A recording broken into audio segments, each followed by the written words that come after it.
Olha, mais de volta para apresentar a TV. Olha, o prefeito de Aracaju, ele é presidente da Federação Nacional dos Prefeitos, a FNP, cuja escolha ela é por rodízio. Porque tinha tido uma eleição, aí ele ganhou a eleição e foi presidente. Não, ele é por rodízio, mas não tira o seu mérito. Pois bem, ele esteve recentemente com o ministro da Economia, Paulo Guedes, e foi pedir em nome da federação para todo o país, inclusive Aracaju, 4 bilhões de reais para o transporte público, alegando que a frota continua a mesma, mas houve uma diminuição, segundo ele, no número de passageiros. Olha, sem entrar no mérito dessa reivindicação, o que está faltando a transporte público é qualidade. É você entrar em um ônibus e sabendo que é ônibus, não é marinete. É que você entrar num ônibus, por exemplo, e não ter a superlotação que nós temos diariamente aqui na Grande Aracaju, cuja culpa principal é dele, o prefeito de Aracaju, porque é a prefeitura de Aracaju, via SMTT, mas quem comanda tudo é o prefeito, que gerencia o sistema, que tem Socorro, Barra, São Cristóvão e a própria Aracaju. Então o que está faltando no transporte público é qualidade. Não permitir a superlotação, mas dar ao povo alternativa, para que não haja a superlotação. É o povo se sentir bem dentro do ônibus. Então, com essa má qualidade que é oferecida aos usuários do ônibus, é estranhíssimo. E tenhamos então um prefeito que se preocupa em pedir dinheiro para o transporte público, mas não fala na péssima qualidade do transporte público servido em Aracaju. Olha, eu disse na sexta-feira que a entrevista com o deputado estadual Rodrigo Valadares seria dividida em duas. A primeira que nós exibimos na sexta e a segunda e última parte que vamos exibir exatamente a partir de agora. Deputado estadual Pedrinho Valadares aqui na TV Pé. E você, Rodrigo? Será candidato em 2022 a deputado estadual ou a deputado federal? Como nós falamos, né, exatamente na primeira parte, quem não acompanhou pode voltar lá também, né, e acompanhar essa primeira parte da entrevista, né, que foi muito produtiva. Nós estamos nessa definição da legislação. Eu acho que tanto a nossa candidatura quanto diversas candidaturas pelo país, aqui no estado de Sergipe mesmo a gente acompanha muita gente aguardando essa definição.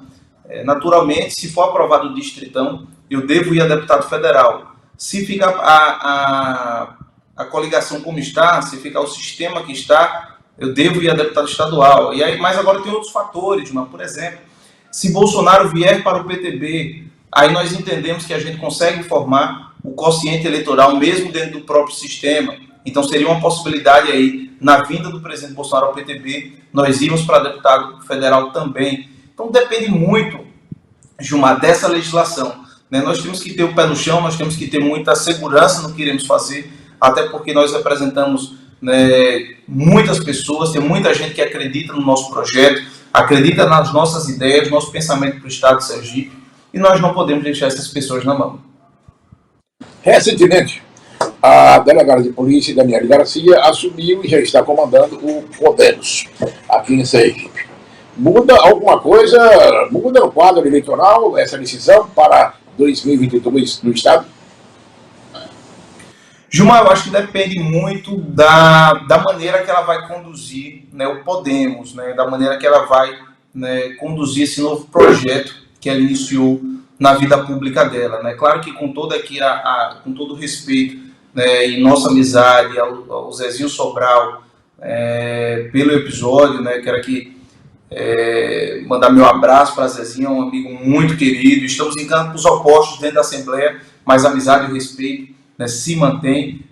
Quero aqui manifestar, né, nossa atenção, mas analisando politicamente, analisando, né, estrategicamente, a decisão de Daniele foi muito acertada. Eu acho que Daniele é uma grande liderança aqui do estado de Sergipe, é uma liderança em ascensão, é uma liderança emergente, e claro, foi prejudicada nas últimas eleições pelo padrinho político à época, que era o Alessandro Vieira. E essa nova sinalização, que ela está em um outro partido, e a gente sabe o que rola nos bastidores, que a relação entre os dois está muito estremecida, eu acho que aí pode surgir, dependendo, volto a dizer, de como ela conduza o Podemos, pode surgir algo novo na política sergipana. Isso aí, sem dúvida nenhuma. Um dos grandes problemas da aglutinação da oposição hoje, né, Gilmar, eu acho que você pode concordar comigo, é verdadeiramente Alessandro Vieira. Alessandro é um cara muito complicado e eu vejo, né, nas conversas que nós temos que quase ninguém deseja fazer política ao lado dele. Então, Daniele indo para outro partido, tendo independência, caso ela tenha, eu não sei como vai ser a conduta dela, tendo independência, tendo liberdade, podendo inclusive atrair excelentes quadros que o Cidadania tem, né? Os vereadores em Aracaju, os deputados estaduais. Caso essa turma entenda que podemos formar, né, até o nome do partido, podemos formar, né, algo novo aqui de oposição para a política sergipana, eu acho que pode mudar o cenário, Gilmar. Estou sendo muito sincero, não estou dizendo que vou marchar com o Daniel, não sei nem se ela quer e também não sei nem se eu quero. Eu estou dizendo que as coisas, dependendo do que aconteça de agora em diante, podem mudar. Isso aí é natural, porque um fator que era muito impeditivo para a formação de um bloco de oposição em Sergipe, você sabe disso, é o senador Alessandro Vieira. É um cara muito desagregador, inclusive, né, no seu próprio partido, lá em Brasília e aqui no estado de Sergipe. Com essa, né, nova jornada, novo caminho que Daniele pode seguir, as coisas podem mudar. Olha, é legal ver que o senador Alessandro Vieira está se portando muitíssimo bem nessa CPI da Covid. Embora não pegue bem de jeito nenhum a participação de alguns senadores nessa CPI, que tem, por sinal, um apoio muito grande da grande imprensa, como se fossem pessoas de conduta moral ilibada, e que o Brasil todo sabe que não são. Eu pergunto a você, meu caro Rodrigo Valadares, o seguinte: pelo que você ouve, o mais forte para o governo do Estado seria Alessandro Vieira ou Daniel Garcia? Dentro dessas duas opções? Sim. Sem dúvida nenhuma, Daniele, sem dúvida nenhuma. Entre Daniele e Alessandro, a Daniele tem uma vantagem muito maior no eleitorado. Né? Não tem rejeição, não vejo ela com rejeição, diferente de Alessandro, que tem uma rejeição gigante. Né? Daniele não tem rejeição pessoal.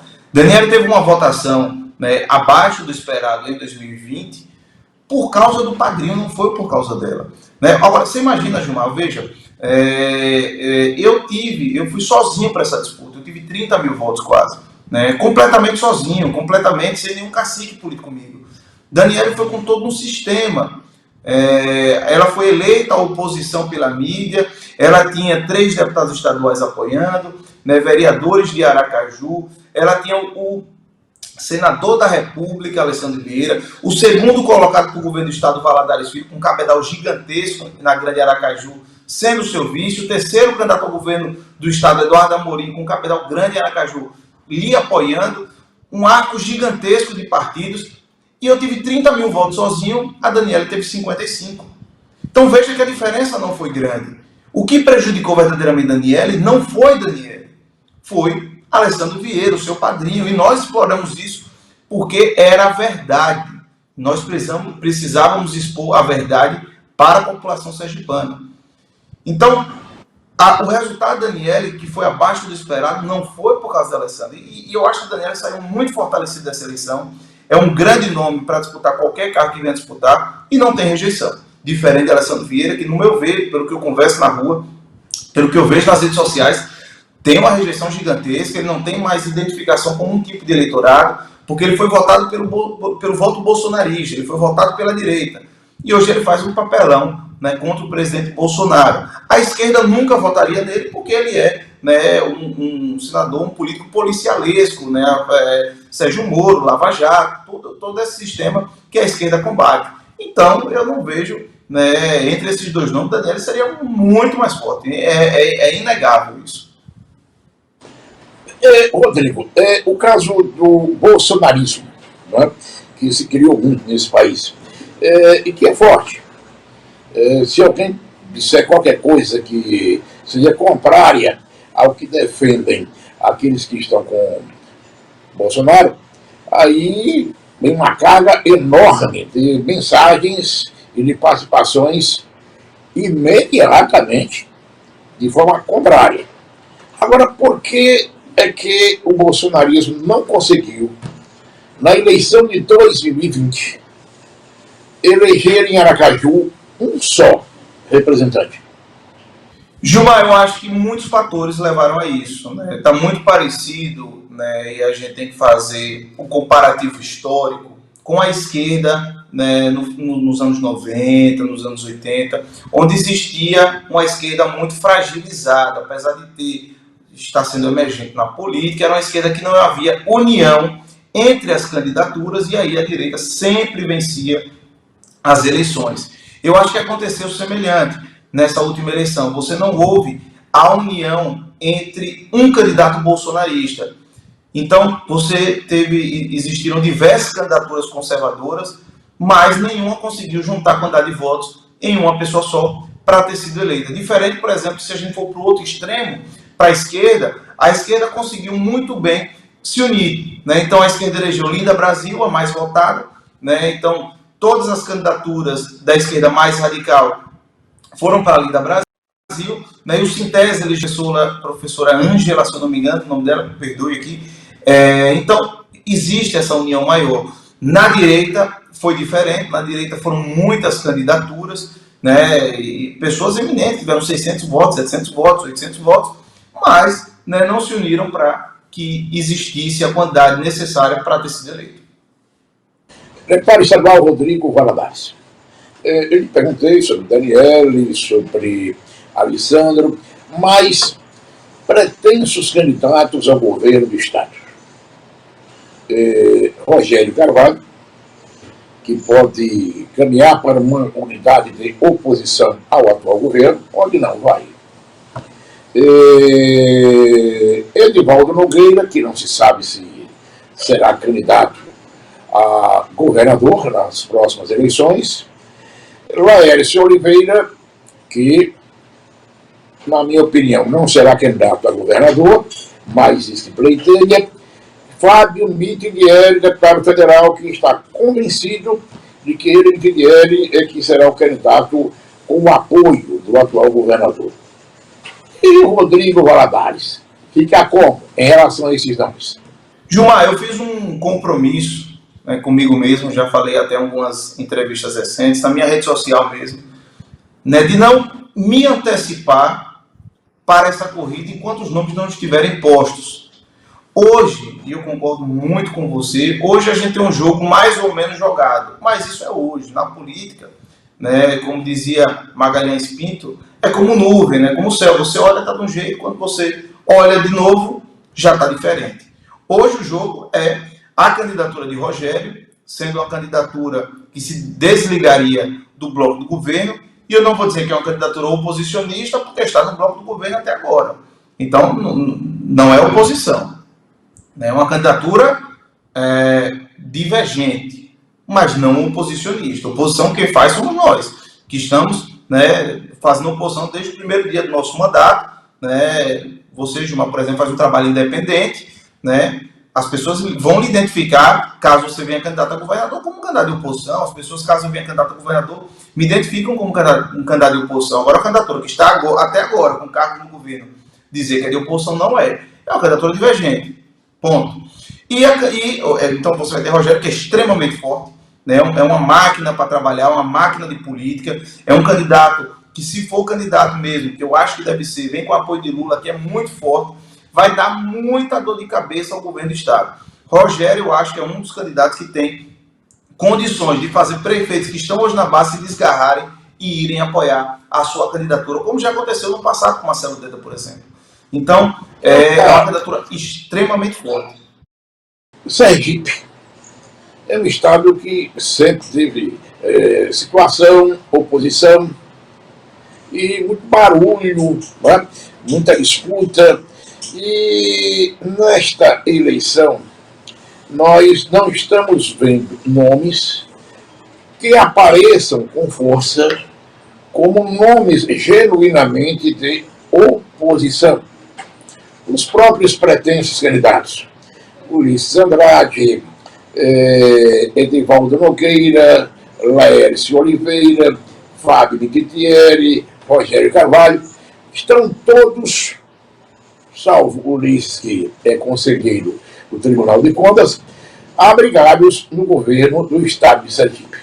A oposição se acabou em Sergipe, Rodrigo? Olha, Gilmar, no atual momento, uma oposição como existia antigamente, você tinha Marcelo Deda, Dr. João, esse formato hoje se acabou. Hoje você tem vozes oposicionistas. Você tem eu que sou oposição, você tem os deputados do Cidadania que são de oposição, você tem, por exemplo, você, Gilmar, que é independente, né, tem uma postura muito independente. Você tem Irã Barbosa, que é independente, mas também está no PT, vai naturalmente caminhar com alguma candidatura mais ligada a esse time, né? Aí você tem os Valadares, né? O senador Valadares Filho, estão em silêncio. Você tem Valmir, né? Que poderia ser uma voz oposicionista, né? Um candidato, caso seja muito forte, eu admiro muito o trabalho de Valmir, mas também está em silêncio. Eduardo Amorim também é uma pessoa importante nesse cenário, também está em silêncio, né? André Moura já foi para o lado de lá. André Moura já foi para o governo. Então, realmente, isso não existe. Não tem oposição formada hoje aqui no estado de Sergipe, não. Na sua opinião, o ex-prefeito de Itabaiana, citado por você, Valmir Francisquinho, tem alguma chance sendo candidato a governador? Gilmar, eu acredito que sim. Eu acredito que, fora desses nomes que já estão postos, que é o Rogério de um lado, né, e o candidato a governador apoiado pelo governador Belivaldo, seja Fábio Niquitieri, Ulisses Andrade, Laércio Oliveira, enfim, quem seja, Edivaldo Nogueira, o único nome vindo de fora que pode estremecer esse quadro é verdadeiramente Valmir Francisquinho. Isso aí é inegável, ele tem uma imagem muito boa no eleitorado, foi um excelente gestor lá em Itabaiana, talvez um dos melhores gestores públicos de prefeitura aqui em Sergipe já teve, um cara que revolucionou Itabaiana, então um cara que pode estremecer naturalmente esse jogo político. Candidaturas como Alessandro Vieira, chance nenhuma, né? Algum nome conservador que não tenha densidade eleitoral, chance nenhuma. Né? Então, a gente está analisando objetivamente, de maneira... não vou enganar aqui a população, vou dizer, vai ter seu Zezinho lá da esquina, vai ser um candidato conservador e vai ter chance de vencer esse sistema. Eu não vou ser irresponsável nesse ponto. Agora, Valmir, né, é um candidato que verdadeiramente pode estremecer esse jogo político e, na minha avaliação, teria chance sim.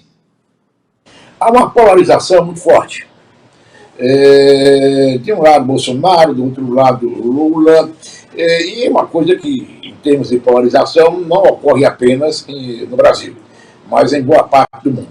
Pergunto a você o seguinte: há alguma chance, na sua opinião, de surgimento de um nome para a chamada terceira via? Gilmar, eu acho muito difícil. Como é que eu vejo o jogo hoje? Você tem 30% que apoia Bolsonaro, você tem outros 30% que apoia Lula. E você tem um centro difuso aí de 40%.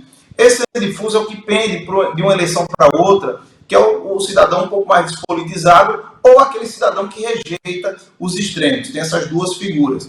Mas, naturalmente, esse centro difuso não existe uma união necessária para que se torne, né, para que faça frente a uma candidatura. Esse centro costuma dispersar-se e dividir-se entre as candidaturas que estão postas. Isso aí acontece no Brasil desde a última eleição da redemocratização, em 89, não houve nenhuma terceira via que chegasse perto. A única coisa que chegou um pouco mais perto foi em 2010 com Marina Silva, que teve uma grande votação ainda, mas mesmo assim não ameaçou o status quo, é o que chegou mais perto. Nunca houve terceira via aqui no Brasil. Em 2014, a única terceira via que eu acreditei foi em 2014, Eduardo Campos. Eu acho que Eduardo Campos teria condições de fazer uma terceira via, mas porque ele tinha uma excelente gestão em Pernambuco, uma densidade eleitoral muito forte, saía forte da região Nordeste, já estava se tornando conhecido, era uma pessoa que tinha uma bagagem política gigantesca. Aí agora a gente corta para 2022. Eu não vejo nenhum nome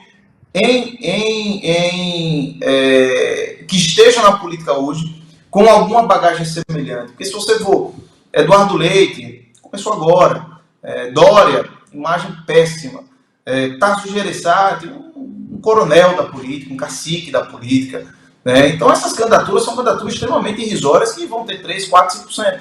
Né? Vai acontecer o que aconteceu com Alckmin. Né? Então hoje eu não vejo nenhum nome, né, que possa aglutinar esse centro difuso. Não adianta, gente, pegar a pesquisa, tem 40% aqui que não votam em nenhum dos candidatos. Isso sempre teve de 89 para cá.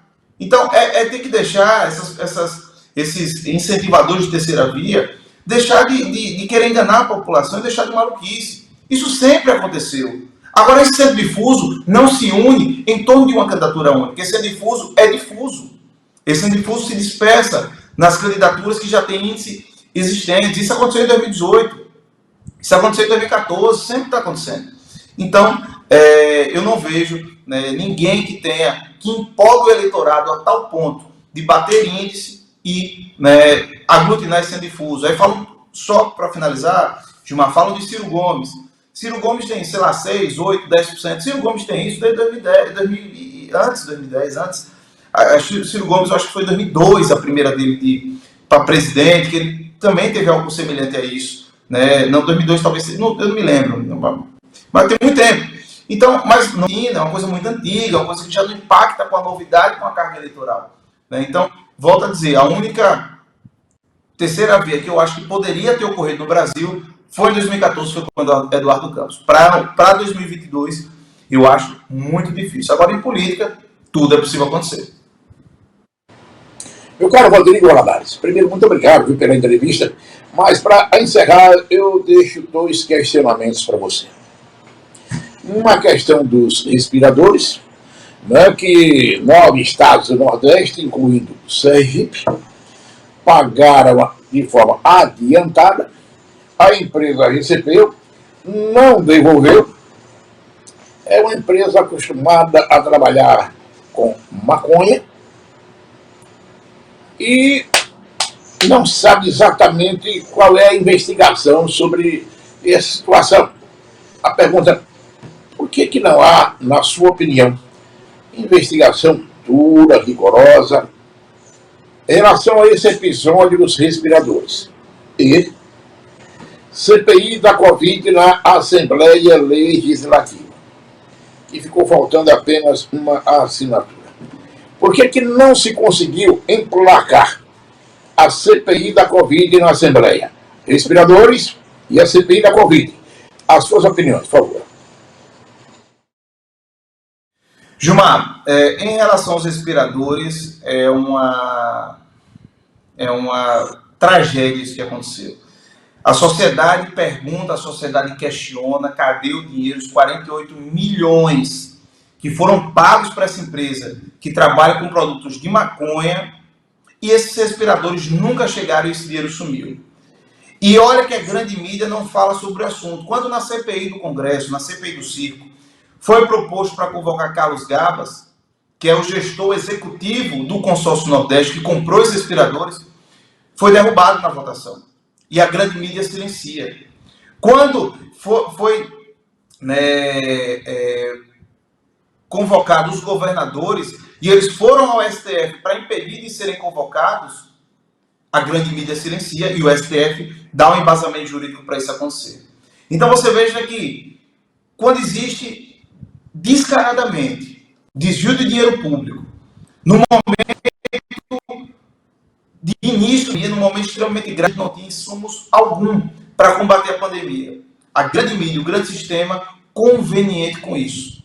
Eu não vejo Alessandro Vieira, por exemplo, que está lá fazendo aquela pataquada na CPI, a revolta e a indignação dele com o consórcio Nordeste. Não vejo a indignação dele com o governador Belivaldo Chagas, que comprou esses respiradores. Isso não é investigado. O que a CPI quer investigar são tweets, são falas, são entrevistas do presidente, são compras de vacina que nunca aconteceram, e é esse, né, o objetivo da CPI. Para palanque político, está funcionando. Para esclarecer a verdade, para chegar à população, aonde está o dinheiro da população, os bilhões que foram para os governos de estados e prefeituras, aonde estão muitos que foram desviados, e a CPI não está nem aí para isso. Então, o único objetivo dessa CPI é tentar, através de factoides, criar palanque político para políticos desgastados, como Renan Calheiro, Omar Aziz, políticos que viraram, né, como você muito bem disse, Gilmar, no começo, viraram mocinhos, corruptos, contumazes, condenados, que tiveram pessoas de sua família presas, como Osmar Aziz, teve a esposa presa, cunhado e irmãos presos, por desvio na saúde, se tornam heróis no Brasil, neste Brasil dessa mídia comprada. Então, é um absurdo muito grande. Em relação à CPI aqui, Gilmar, e eu vou ter que ser muito franco com você, muito honesto com as pessoas, porque as pessoas me cobram, as pessoas lhe cobram, as pessoas cobram dos deputados, porque essa CPI não foi instalada. Não foi instaurada. E eu digo aqui, a gente falta apenas uma assinatura. E eu não vejo mais movimentação alguma dos proponentes da CPI. O único motivo que eu vejo dessa CPI hoje não estar instaurada, e eu falei isso em público, nada que eu estou falando aqui, eu não falei de frente para as pessoas que eu estou falando. Eu falei isso na Assembleia. O único motivo que eu vejo foi a péssima condução dos proponentes da CPI para essa CPI. Gilmar, você veja que antes mesmo de nós recebermos a documentação, já houve um movimento terrível nas redes sociais, pessoas inclusive do gabinete de Alessandro Vieira, o chefe de gabinete e apoiadores, denegrindo a imagem de deputados, dizendo que nós não tínhamos assinado a CPI e que só os deputados de cidadania tinham assinado uma CPI que nós tínhamos recebido a documentação. Uma CPI que tinha sido proposta apenas na mídia local e não foi distribuída para os deputados a documentação, e começou uma violência terrível nas redes sociais contra nós, contra pessoas que poderiam ter assinado essa CPI. Isso criou um desconforto muito grande na casa, isso criou um constrangimento muito grande na casa, e eu falei na tribuna, eu disse, olha, deputado A, B e C, o que eu vejo hoje são propensos na tela, estava na tela, eu disse, propensos aliados, possíveis aliados, que foram afastados por essa conduta muito errada. Então, se o objetivo dessa CPI aqui em Sergipe foi para criar essa repercussão para Alessandro Vieira, pode ter funcionado. Agora, se o objetivo era instaurar a CPI e verificar os desvios na saúde aqui em Sergipe, verificar onde está o dinheiro do consórcio Nordeste, que Sergipe perdeu 5 milhões. Se o objetivo era ter resultados para o povo, não fizeram nada para que isso acontecesse. O que fizeram foi uma violência nas redes sociais contra mim, contra você, contra Irã, pessoas que assinaram a CPI. Contra outros deputados que também assinaram essa CPI. E hoje, Gilmar, que falta uma assinatura, o silêncio sepulcral dessa turma. Então, eu acho que a condução foi muito errada. Não é assim que se faz política. Política você faz na base do diálogo, do entendimento e do convencimento. E não é porque você não convence alguém que você tem que esculhambar aquela pessoa. Ela pode ter um outro pensamento. Então, eu acho que a conduta foi muito errada. Não sei se você concorda comigo, mas eu acho que, a gente conseguiria isso no diálogo. Conseguiria, sem dúvida nenhuma. Mas com a condução que foi feita, né, com a execração pública que foi feita de possíveis aliados antes mesmo que houvesse a documentação chegada para a gente. Eu acho que esse é o motivo. Porque uma assinatura, tem vários deputados lá que a gente sabe que poderiam ter assinado, Gilmar. Dentro do diálogo, dentro do respeito, dentro do entendimento. E outra, não é porque a pessoa não assinou que a gente vai esculhambar ela, não. Não. Cada um é livre na sua decisão. Quem julga é o povo. Mas todos os deputados ali estão ali livres para votar e para escolher o que querem. Agora, infelizmente, não foi essa a linha. A linha foi a linha policialesca do senador Alessandro Vieira. A execração pública. A condenação antes mesmo, né, de provas, de convicção. Essa é a linha dele. E essa CPI, e eu entendo, os deputados foram utilizados apenas, né, de maneira... foram utilizados por ele. Então, a condução pela cidadania dessa CPI, no meu entendimento, é o motivo que essa CPI não está instaurada. Caro Rodrigo, muito obrigado, um abraço, viu? Terminamos então mais uma entrevista e mais um programa da TV PFP. Amanhã tem mais. Tchau, tchau.